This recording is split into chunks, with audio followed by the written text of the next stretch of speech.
Hi everyone, I'm Sarah Muliati, and this is Life Edge, because life just doesn't have to be that mediocre.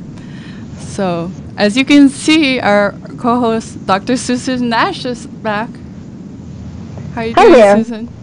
I'm so glad to be here. I was sorry I missed last time. It was a great guest. But we have a great guest today, Justin Womack, who is going to talk to us about the secrets of internet marketing and writing just the right copy. All right, so let's get started.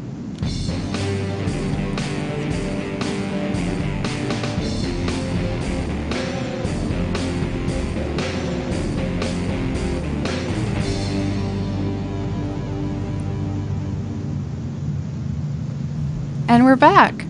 So Justin, can you tell us a little bit about your background and how you got started in online marketing? Sure. Initially, I guess I got started in the whole online marketing space after I was working behind the scenes for a few prominent seminar speakers down in San Diego and Orange County. So I was brought on basically on the back end of the team, and I was introduced to these concepts like email marketing, like copywriting, like Infusionsoft, which is a CRM software that a lot of speakers and seminar leaders use, especially down in the Orange County area. And I was bombarded with all of this information, all of these things, and I kind of stumbled across the world of copywriting.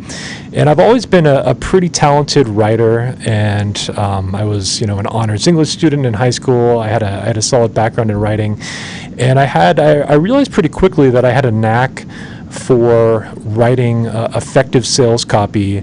And as I dove into it more and more, I learned a lot about these techniques of influence and ways of, or psychological triggers that can be used to really motivate people to action. So a lot of the stuff I do is based on the work of people like Robert Cialdini or Dan Kennedy.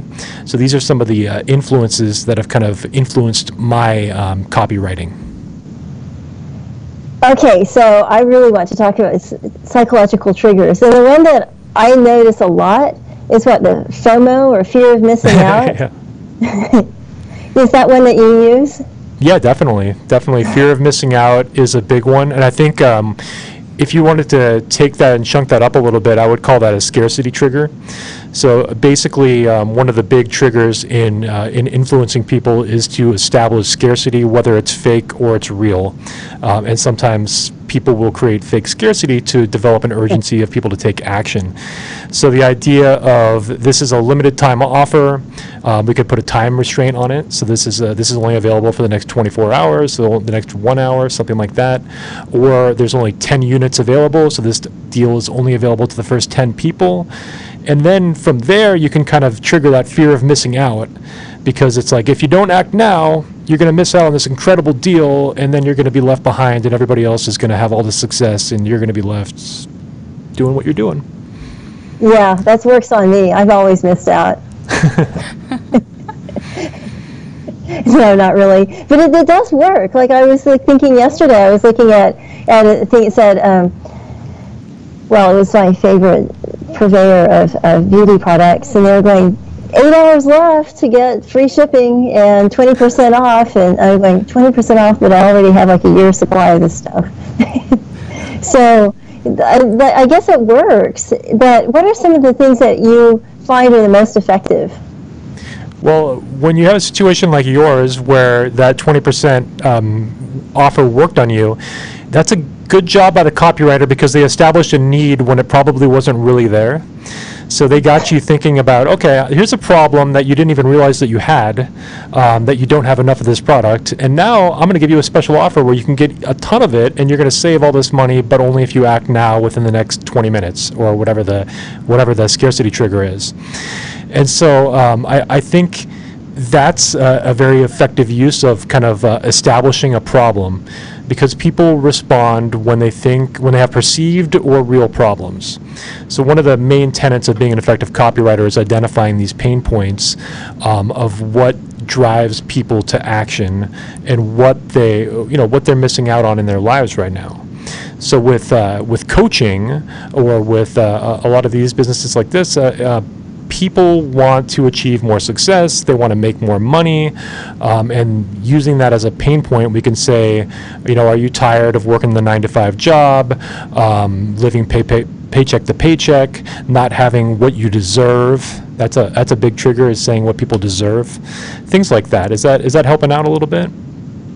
Yes, and also, can you explain why so many people believe in reptilian aliens? Why they believe in reptilian aliens? Because it's an I've actually I know a fair amount about this. I think it was it David Icke that wrote the whole book about the reptilian hybrid shapeshifters that are controlling the government.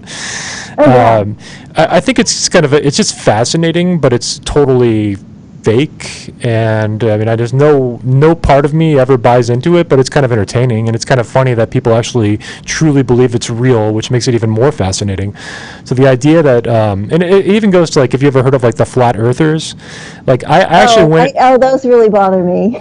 I actually went and looked up. I wanted to watch the video on it. I couldn't figure out why anyone would ever believe this, but after watching the video, it's like, okay, I guess I could see why someone would be suckered into this. There's all kinds of problems with the theory, but it's presented in a compelling way. Well, I don't know if you've been to the Smithsonian, but I remember when I saw the lunar rover, whatever, in the little pup tent thing, I thought, this is so tiny. It's just an incredible miracle. I can see that they can get on the moon, but I guess that, according to the flat earthers, they had to go through all these radiation things that would cook them alive. But to me, the big challenge would be getting off the moon. Yeah, I definitely don't have a background in rocket science, so I don't know the science behind all that. But I do agree that there would be a lot of challenges in pulling off that kind of a mission. So yes, challenging, indeed. Yeah. So Justin, I was wondering, so when you're doing copywriting and marketing, like you said, like, marketing is pretty much manipulation, right?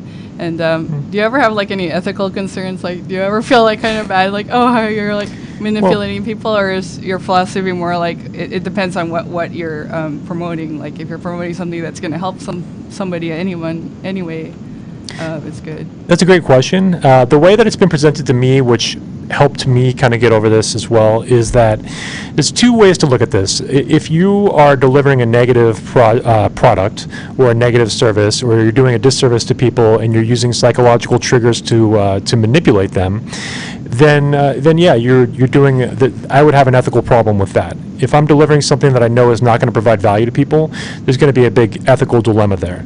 Now, if I'm using psychological triggers to help somebody overcome a fear that they have, so, like, for instance, if I was coaching somebody on how to be a public speaker or something like that, and they've been trapped because they've been afraid or terrified to speak in front of large audiences and get their message out to the world, well, if I use psychological triggers and so-called manipulation techniques to influence that person to empower themselves, I would say that's a positive. And one way that it's been framed to me is that manipulation with a positive intent can be thought of as influence. So instead of thinking of it as manipulation, I would call it influence. And if there was a negative intention behind it, then I would use the word manipulation, which because that word does have negative connotations attached to it. That's true. You could even say you're giving incentive, you're motivating and incentivizing. And then if that's negative, you could say evilly seducing them into a doomsday cult or something like that. Well, I mean, I've had it framed like sales is standing for somebody's transformation when they're not ready to stand for themselves. So oftentimes people are just not ready to step into their own power. And so if I have to use a few techniques that are going to get them to step up and do something that they really want to do, but there's just a fear that's holding them back, I might be doing them a service in doing that. Now, I understand if I was going to be putting them into a financial hardship or something like that, that's a whole different conversation. But what I'm talking about really is helping people to get something that they actually want, but maybe they just have fears behind whether or not it's going to work for them. That makes sense. And also, I think a lot of it, I mean, obviously you do a lot with target marketing and understanding what people's patterns have been in the past. So it's not like you're taking them down a completely different path. Mm-hmm. Yeah, exactly. I mean, most people that I'm going to be in contact with are people that have shown some interest in what I do as a service or what product I'm offering. So the people that I'm going to reach out to are qualified prospects that already want my solution. So I'm not gonna offer public speaking classes to somebody that is never steps outside, or like an agoraphobic person that never is going to leave the house. I'm going to find somebody that has a lot of potential.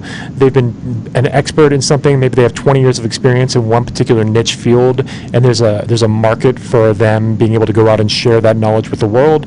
And if I can find a person like that and empower them to become a public speaker, that can be a win-win for everybody, because I can make money as them being my client, and they can make a ton more than that if they're able to deliver their message in an effective way and reach an audience that wants to hear it.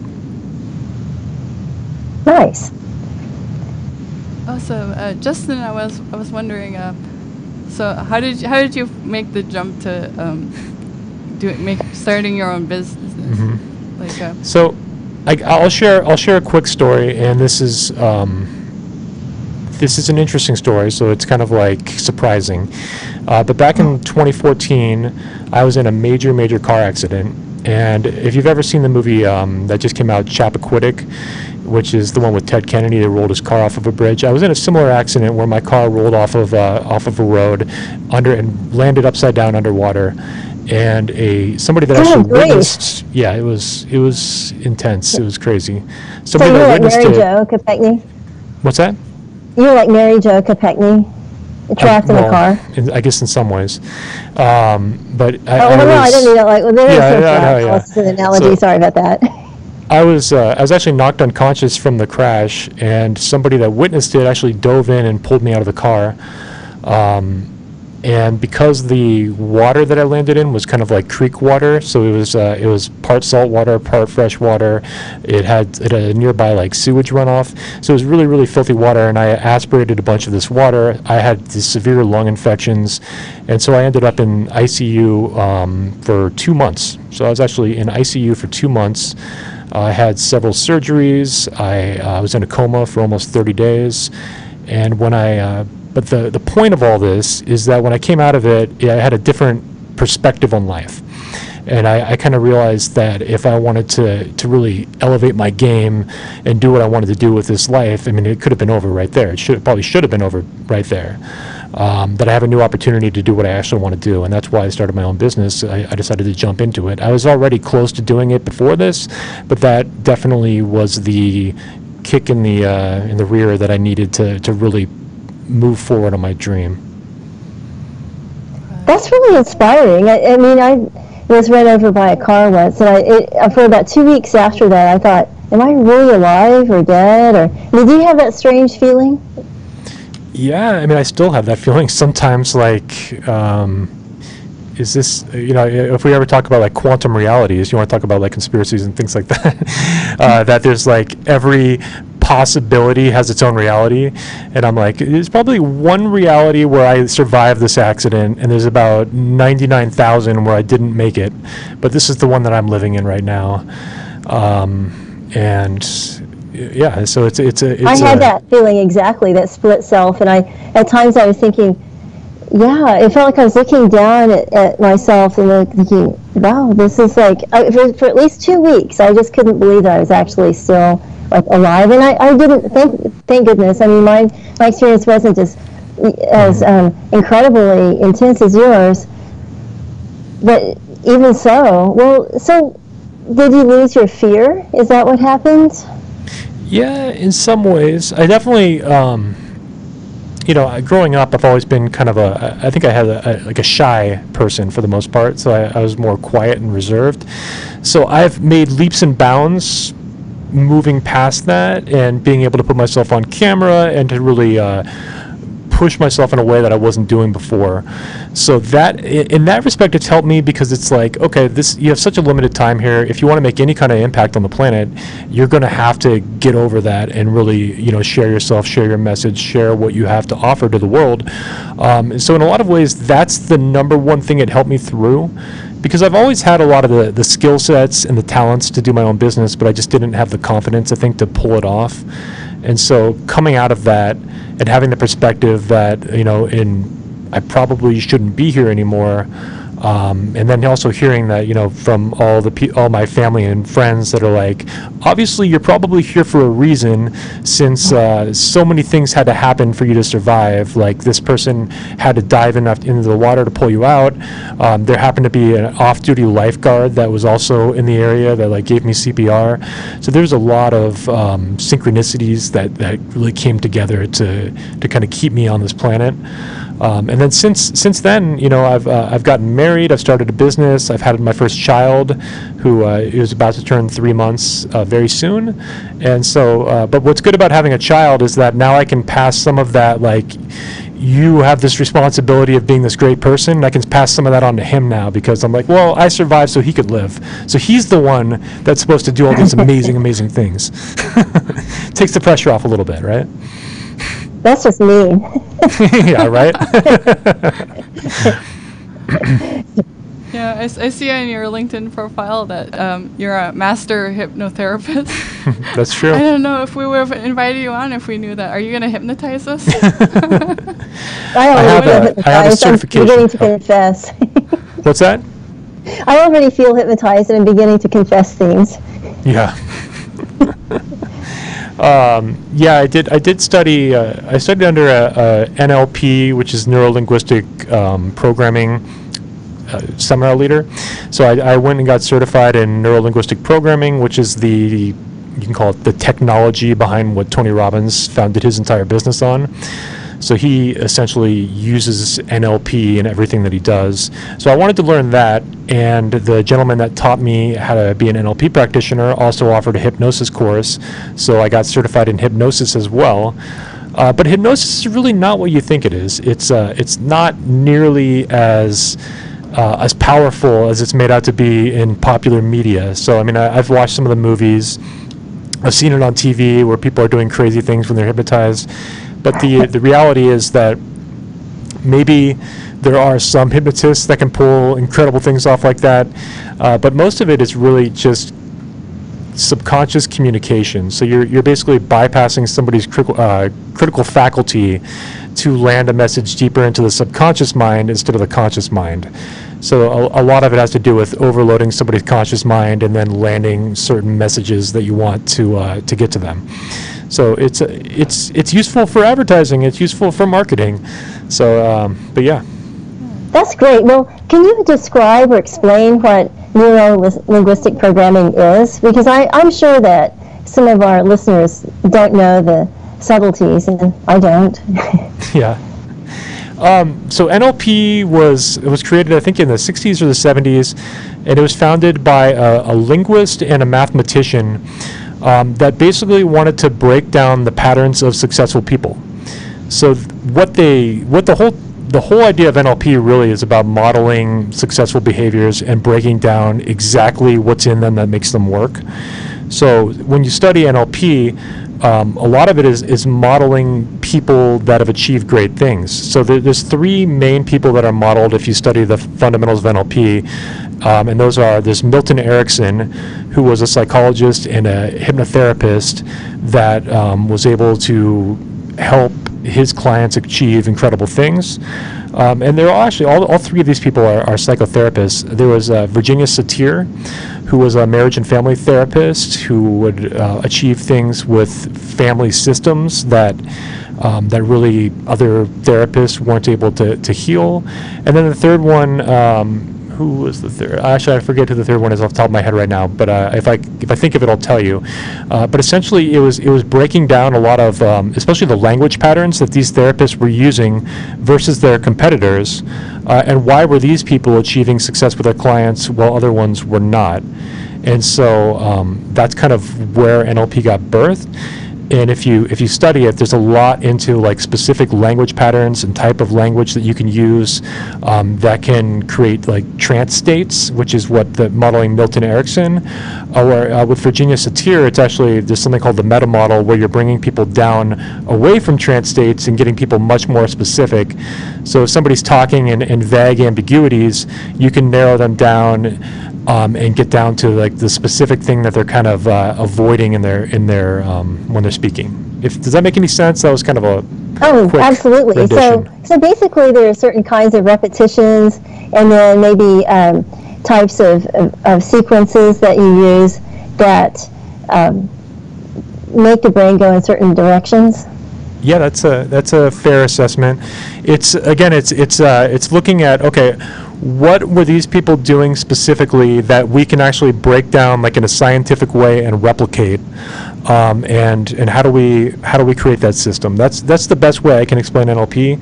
It can be used for anybody though. So I'm talking about like how the program was created, but people are also modeling, current experts in the world out there. So if you see somebody that's having a lot of success in the world, it's going down and like looking at, okay, like how is this person breathing right now? How are they holding their body? What's their physiology like? What kind of words are they using? What kind of language patterns are they using?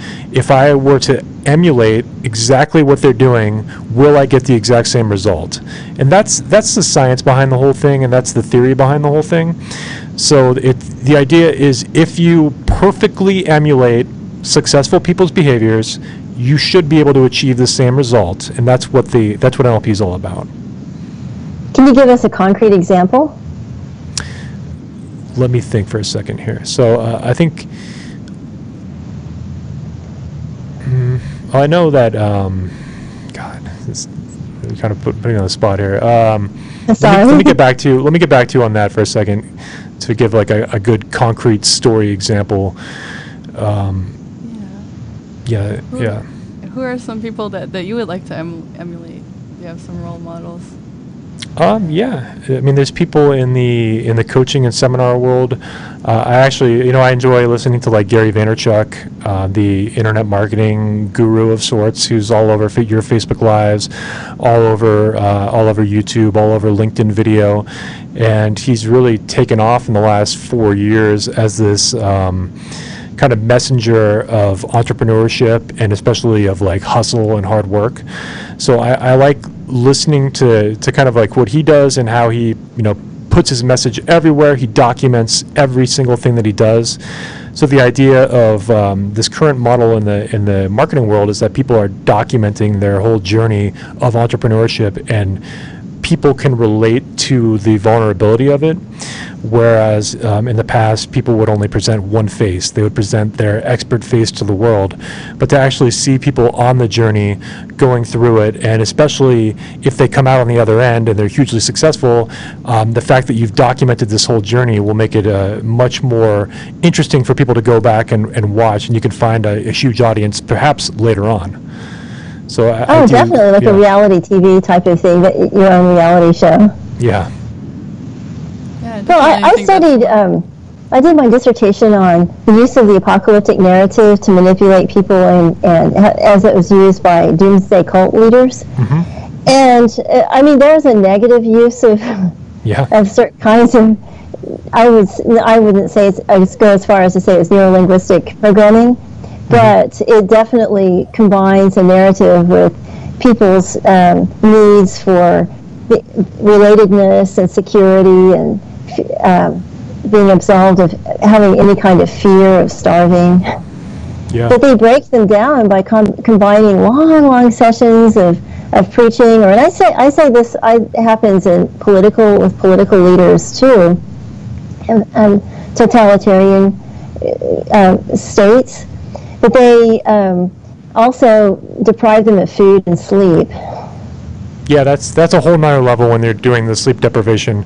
But when you're talking about like apocalyptic, I imagine you're saying that people are creating this threat of the apocalypse, and that they should be storing items and preparing themselves for a doomsday scenario.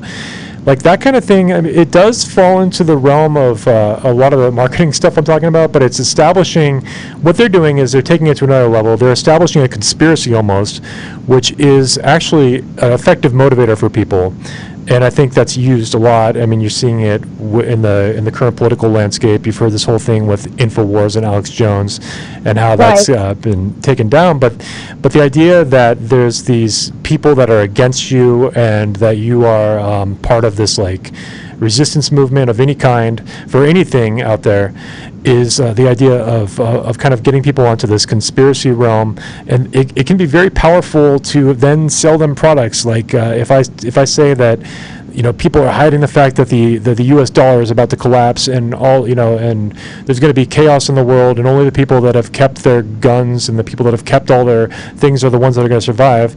I could then use that to sell more of those products, and that's a terrible use of these strategies, and it's a horrible thing.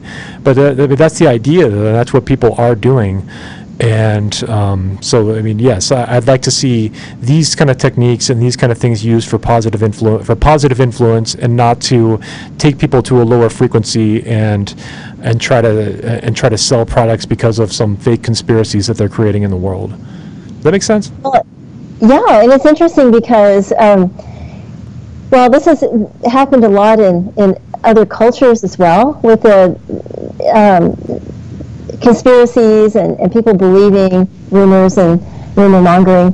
But then it's really, really hard to stamp it out, because the minute that you sanction somebody, then you make it forbidden fruit. True. Right. So it's really weird. Yeah, that's the people. If you tell people they can't have something, they want it sometimes. So there's a whole personality type that you could call like mismatchers. You tell somebody they can't have something, and then they want it more than ever. So that works on some people, not on everybody, but that is a very powerful technique for some people. And that can be, it's funny, in sales even, that could be used for the people that fit that personality profile. You could tell them that, you know, currently I just don't have room to take you on right now. I have so many clients on. I'm not able to do this. I think you'd be better fit for this other person. And if it's that personality type, they'll come back at you and they'll sell themselves on you and why you should work with them. So it's powerful for a certain personality type. For other people, it wouldn't work at all. But Yeah, and I imagine as a dad now you'll see that a lot with your kid, right? Yeah. You can't have Yeah, it. the He's gonna mismatching. want it more. Right. Oh, and actually, how I met Justin is actually at our local library, the Camarillo Library. He is doing a podcasting for business seminar, and he actually runs his own podcast. It's like a top business podcast on iTunes. Do you want to tell us about your podcast? Sure. Yeah.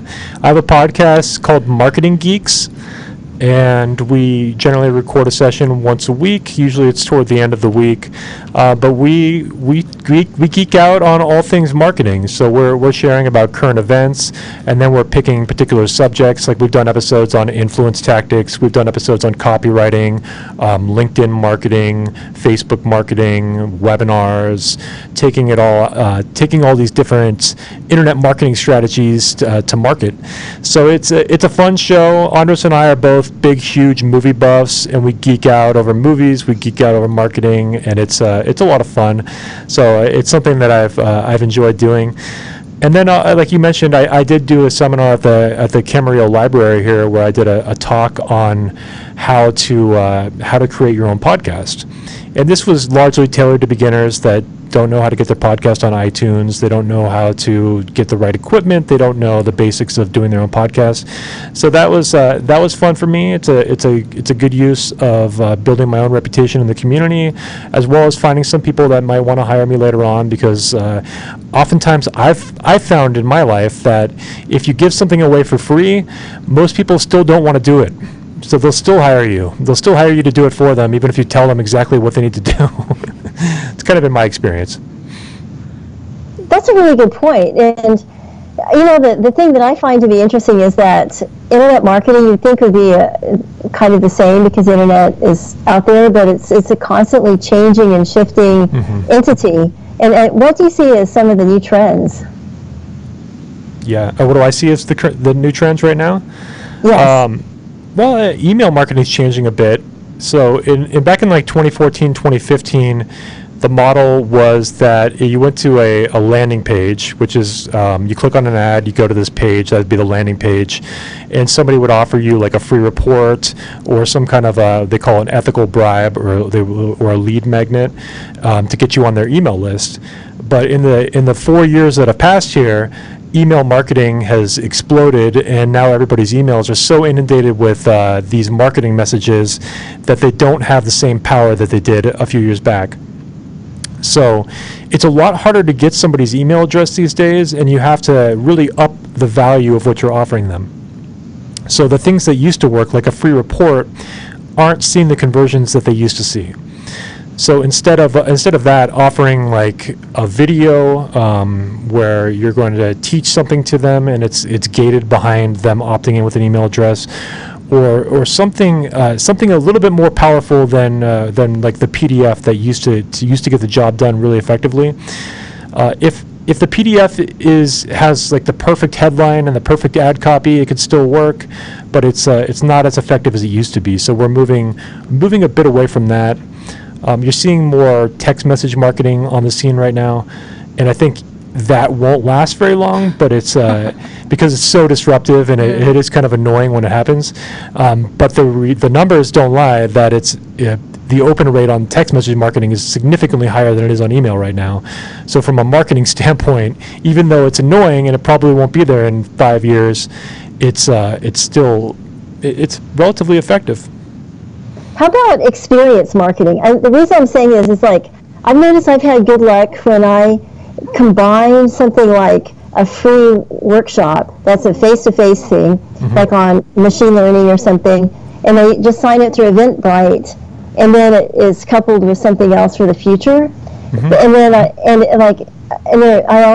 I'm amazed at how fast things fill up, and especially like using that combined with LinkedIn.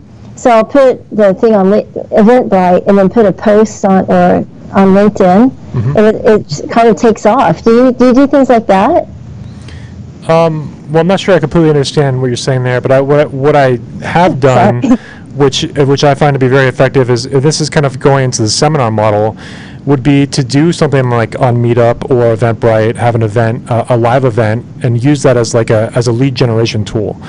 So essentially, you're giving out a free event, almost like what I would have done at the Camarillo Library with a podcasting talk, doing something like that, and then on the back end of it, making an offer to a bigger course, and then taking them through a step-by-step kind of customer journey where they go from free events to maybe paid events to then maybe private coaching package, something like that.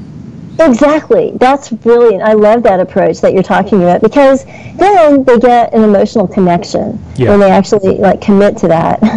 Live events are one of the fastest ways to grow a business are through live events still. So they're probably a little bit harder to fill than they were a few years back, again, because even they have a lot of competition. But when you get people in the room and they get a chance to meet you one-on-one and you can develop a relationship with them, the numbers on sales are pretty effective in live events. So I've had a lot of success running small events and turning around with pretty good profits.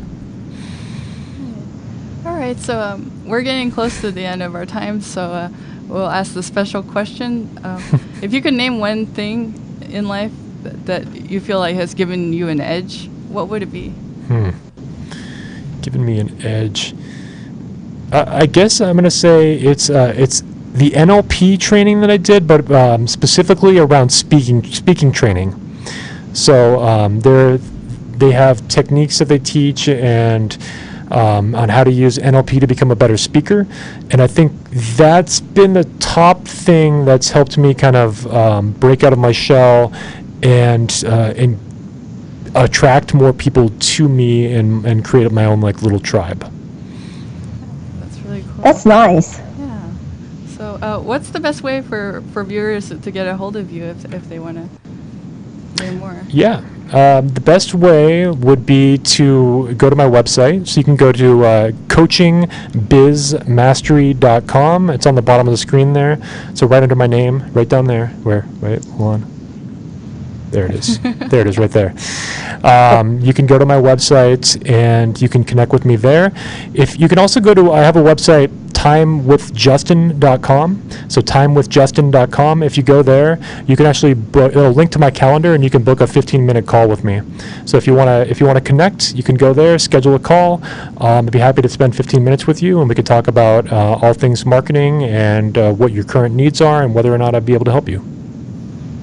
It sounds great. So This is thank you so great. much for coming on with us, Justin. Thank you. Really great. It's been awesome.